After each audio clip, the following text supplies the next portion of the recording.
यदि भारत को बचाना चाहते हैं, भारतीय संस्कृति को बचाना चाहते हैं और अपने आने वाली पीढ़ियों को बचाना चाहते हैं, तो महीने में एक बार, कम से कम एक बार अपने सांसद से मिलिए, अपने विधायक से मिलिए। उनको जो भारत के लिए खतरे हैं, जो सनातन संस्कृति के लिए खतरे हैं, उन खतरों को बताइए, उसका अस्थायी समाधान बताइए। यदि आप आने वाली पीढ़ियों को बचाना चाहते हैं तो फेसबुक पे 5000 फ्रेंड बनाइए। मैं फेसबुक पे 5000 इसलिए कह रहा हूं क्योंकि भारत में 5 करोड़ लोग ट्विटर यूज करते हैं और 50 करोड़ लोग फेसबुक यूज करते हैं। केवल शहरी लोग ट्विटर यूज करते हैं, गांव के किसान, मजदूर, छोटा छोटा काम करने वाले, रेडी पटरी पे अपना दुकान लगाने वाले, ये सब फेसबुक यूज करते हैं और उनको पता ही नहीं है कि भारत में क्या चल रहा है, भारत के सामने क्या क्या खतरा है, भारत के सामने क्या क्या चुनौतियां हैं। और इसीलिए कुछ झूठ बोलने वाले नेता उनको गुमराह करते रहते हैं। जो हमारे गांव में किसान हैं, मजदूर हैं, रेडी पटरी पे काम करने वाले हैं, या और भी जो लोग गांव में रहते हैं, उनको जाति के आधार पे, भाषा के आधार पे, क्षेत्र के आधार पे अलग अलग तरीके से उनको बांटा जा रहा है। उनको जोड़ने का एक ही तरीका है, 5000 फेसबुक फ्रेंड बनाइए। और फेसबुक फ्रेंड कैसे बनाइए? यदि आपका नाम राम है, आपका नाम राम कुमार है, राम शुक्ला है, राम यादव है, तो आप पूरे भारत के राम को जोड़िए। वो राम यादव हो, राम चंद्र हो, राम शंकर हो, राम पांडे हो, राम शुक्ला हो, राम सिंह हो, राम धोबी हो, राम रजक हो, राम पासवान हो, कुछ भी हो, आप केवल नाम देखिए राम और फटाफट उसको फ्रेंड रिक्वेस्ट भेजते जाइए। देखते देखते 1.5 से 2 महीने के अंदर पूरे भारत के 5000 राम को आप जोड़ लेंगे। ऐसे ही हर व्यक्ति अगर अपने अपने नाम के 5-5 हजार लोगों को जोड़े तो धीरे धीरे क्या होगा, शहर से गांव कनेक्ट हो जाएगा, उत्तर से दक्षिण कनेक्ट हो जाएगा, पूरब से पश्चिम कनेक्ट हो जाएगा, कश्मीर का राम और कन्याकुमारी का राम आपस में जुड़ जाएगा, गुजरात का राम और बंगाल का राम आपस में जुड़ जाएगा, ब्राह्मण, क्षत्रिय, वैश्य, दलित आपस में जुड़ जाएंगे। तो सबसे इसलिए मैं आपसे निवेदन कर रहा हूं, 5000 फेसबुक फ्रेंड बनाइए, अपने नाम के लोगों को जोड़िए। यदि आपके नाम के लोग नहीं मिल पा रहे तो अपने पिताजी के नाम के लोगों को जोड़ लीजिए, अपना जो भाई का नाम है उसके हिसाब से आप सर्च कर लीजिए। लेकिन फेसबुक फ्रेंड बनाते समय जाति, भाषा, क्षेत्र मत देखिए, पूरे भारत के लोगों को जोड़िए। तो पहला काम, हर महीने सांसद विधायक से मिलकर समस्या के अस्थायी समाधान की चर्चा करना। दूसरा काम, 5000 फेसबुक फ्रेंड बनाना और उस पर पर डे कोई एक समस्या, उसका मूल कारण और उसका अस्थायी समाधान लिखना। फेसबुक का उपयोग पाखंडियों को एक्सपोज करने के लिए भी करिए। पाखंडियों को कैसे एक्सपोज करेंगे, पाखंडियों को पहचानेंगे कैसे, पहले इसको समझिए। जो नेता सुबह से लेकर शाम तक गरीबी की बात करे, बेरोजगारी की बात करे, कुपोषण की बात करे, प्रदूषण की बात करे, लेकिन इन समस्याओं के मूल कारण जनसंख्या विस्फोट की बात न करे, वो समझ लीजिए न वो गांधीवादी है, न वो समाजवादी है, न साम्यवादी है, न वो अंबेडकरवादी है, न वो राष्ट्रवादी है। वो केवल और केवल ओटजीवी, नोटजीवी, दल गुलाम पाखंडी है। तो ऐसे ओटजीवी, नोटजीवी, समस्याजीवी, दल गुलाम पाखंडियों को एक्सपोज करिए अपने फेसबुक के माध्यम से। अब समय आ गया, अगर आप एक्सपोज नहीं करेंगे, इनके बतौलेबाजी में फंसे रहेंगे, इनके बोल बचन में फंसे रहेंगे, तो आपको भ्रमित करते रहेंगे। यदि कोई नेता, अभिनेता, लेखक, बुद्धिजीवी घुसपैठ पे मौन है तो समझ लीजिए कि वो बहुत बड़ा पाखंडी है। और अगर कोई घुसपैठ पे बोल भी रहा है लेकिन घुसपैठ के मूल कारण घूसखोरी पे नहीं बोल रहा है, तब भी समझ लीजिए बहुत बड़ा पाखंडी है। यदि कोई नेता, अभिनेता, लेखक, बुद्धिजीवी नशा नियंत्रण की बात नहीं कर रहा है, शराब नियंत्रण की बात नहीं कर रहा है, ऑनलाइन गेमिंग इतनी बढ़ती जा रही है उसको कंट्रोल करने के लिए कानून बनाने की बात नहीं कर रहा है, पॉर्न वेबसाइट बढ़ती जा रही है उसको बंद करने के लिए कानून बनाने की बात नहीं कर रहा है, अश्लीलता बढ़ती जा रही है ओटीटी के माध्यम से, फिल्मों के माध्यम से, सीरियल के माध्यम से, अगर इसको कंट्रोल करने के लिए कानून बनाने की बात नहीं कर रहा है, तो मान लीजिए कि वो ना वो समाजवादी है, ना अंबेडकरवादी है, ना गांधीवादी है, ना राष्ट्रवादी है, न वो साम्यवादी है, वो केवल और केवल दल गुलाम पाखंडी है। वो आपको बेवकूफ़ बना रहा है, आपको अलग अलग चीज़ों में भ्रमित कर रहा है। केवल उसका मेन उद्देश्य है या तो वोट कमाना या तो नोट कमाना। यदि कोई नेता, अभिनेता, लेखक, बुद्धिजीवी घुसपैठ के मूल कारण पे बात नहीं कर रहा है, जानते हैं घुसपैठ कैसे होती है? घुसपैठिए बॉर्डर पे 2000 रुपए दे के अंदर आते हैं, 2000 में आधार, 2000 में राशन कार्ड, 2000 में बर्थ सर्टिफिकेट, 2000 रुपए में राशन कार्ड, 2000 रुपए में आपका डोमिसाइल सर्टिफिकेट, 3000 रुपए में ड्राइविंग लाइसेंस, ऐसे 10 से 15,000 रुपए खर्च करके 7-8 डॉक्यूमेंट बनवा लेते हैं, फिर भारतीय बन जाते हैं। तो यदि कोई घुसपैठ पे मौन है तो समझो वो तो बहुत बड़ा ओटजीवी, नोटजीवी है।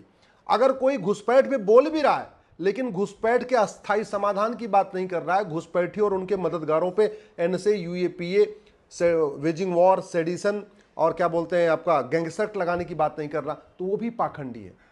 तो आप उसको भी एक्सपोज करिए। यदि कोई व्यक्ति धर्मांतरण पे मौन है तो बहुत बड़ा पाखंडी है, और जो धर्मांतरण पे बोल भी रहे लेकिन धर्मांतरण रुकेगा कैसे इस पे नहीं बोल रहे। धर्मांतरण कैसे रुकेगा? कानून कठोर होना चाहिए, फॉरेन फंडिंग बंद होनी चाहिए, एफसीआरए बंद होनी चाहिए, हवाला की फंडिंग होनी चाहिए, भारत के अंदर जो ब्लैक मनी जनरेट हो रहा है वो खत्म होना चाहिए, तब जाके धर्मांतरण रुकेगा। तो केवल धर्मांतरण कहने धर्मांतरण नहीं रुकेगा। इसलिए मैं कहता हूं कि आप पाखंडियों को समझिए, ओट जीवी, नोट जीवी, समस्या जीवी, दल गुलाम पाखंडियों को समझिए। कुछ तो समस्या पे बोलते ही नहीं है, जो बोलते भी हैं वो मूल कारण पे नहीं बोलते, अस्थायी समाधान पे नहीं बोलते। अवैध निर्माण पूरे देश में होता जा रहा है, सब वीडियो बना के डाल रहे हैं, यहां झुग्गी बन गई, यहां बन गई, हाईवे किनारे कब्जा, इसके किनारे बच्चा। अरे भैया, अवैध निर्माण के खिलाफ 10 से 20 साल की सजा देने वाला कानून क्यों नहीं बनना चाहिए? वो कानून की मांग क्यों नहीं कर रहे? इसी तरीके से घूसखोरी, कमीशनखोरी पे कोई बात ही नहीं हो रही, आपके कटमनी, तोलाबाजी, हवालाबाजी पे कोई बात ही नहीं हो रही है, मिलावटखोरी बढ़ती जा रही है, खान पान के वस्तुओं पे कोई थूक रहा है, कोई पेशाब कर रहा है, कोई लैट्रिन कर रहा है, कोई कुछ कर रहा है, वीडियो सब शेयर कर रहे हैं, लेकिन एक कठोर कानून की मांग नहीं कर रहे हैं कि भैया जो खान पान की वस्तुओं पे थूकेगा, पेशाब करेगा, लैट्रिन करेगा, उसको 10 से 20 साल की सजा होगी, उसकी नागरिकता खत्म होगी। ऐसा कानून की मांग नहीं कर रहे, समस्या बता रहे, मूल कारण नहीं बता रहे, अस्थायी समाधान नहीं बता रहे। भारत में कालाधन, हवाला हमारे लिए सबसे बड़ा खतरा है, क्योंकि जितनी भारत विरोधी गतिविधियां होती हैं सब वो फंडिंग से होती हैं, कालाधन हवाला से होती है। माओवादियों की फंडिंग कालाधन हवाला से, नक्सलियों की फंडिंग कालाधन हवाला से, जिहादियों की फंडिंग कालाधन हवाला से, घुसपैठियों की फंडिंग कालाधन हवाला से, आतंकवादियों की फंडिंग कालाधन हवाला से, आतंक और अलगाववादियों की फंडिंग कालाधन हवाला से, पूर्वोत्तर के कुकी जो आतंकवादी उनकी फंडिंग कालाधन हवाला से, कश्मीर के अलगाववादियों की फंडिंग कालाधन हवाला से। तो भारत में जितने देश विरोधी काम है, जासूसों की फंडिंग कालाधन हवाला से, गद्दारों की फंडिंग कालाधन हवाला से, मिशनरियों की फंडिंग कालाधन हवाला से, सबकी कालाधन हवाला से फंडिंग हो रही है। और कालाधन हवाला कैसे रुकेगा? जब तक 100 रुपए से बड़ी नोट बंद नहीं होगी तब तक हवाला नहीं बंद होगा, जब तक कैश लेन देन को लिमिट नहीं किया जाएगा कानून बना के, तब तक कालाधन नहीं रुकेगा। तो जब तक कालाधन हवाला रुकेगा नहीं तब तक भारत विरोधी गतिविधियां नहीं रुकेंगी। बेनामी प्रॉपर्टी, ये जो सुबह से लेकर शाम तक बतौलेबाजी करते हैं ना, कोई गांधीवाद की बात करता है, कोई नेहरूवाद की, कोई समाजवाद की, कोई लोहियावाद की, कोई फलाने की, कोई फलाने की, कोई पीली टोपी, कोई नीली टोपी, कोई सफ़ेद टोपी लगा के बैठे हुए, ये सब अरबपति हैं, सब एक खरबपति हैं। इनकी बेनामी संपत्ति पकड़ में आ जाए तो फिर आपको समझ में आ जाएगा कितने बड़े पाखंडी थे। बेनामी संपत्ति कैसे पकड़ में आएगी? संपत्ति को आधार से लिंक करने के लिए कानून बना दिया जाए। जब तक अब, लेकिन आपने देखा होगा कि ये सब बातें करेंगे, संपत्ति को आधार से लिंक करने की बात नहीं करेंगे। मजहब के आधार पर योजनाएं चल रही, मजहब के आधार पर मंत्रालय चल रहा है, मजहब के आधार पर बोर्ड चल रहा है, मजहब के आधार पर ट्रिब्यूनल चल रहा है। क्यों चलना चाहिए? जब मजहब के आधार पर विभाजन हो गया तो क्यों चलना चाहिए?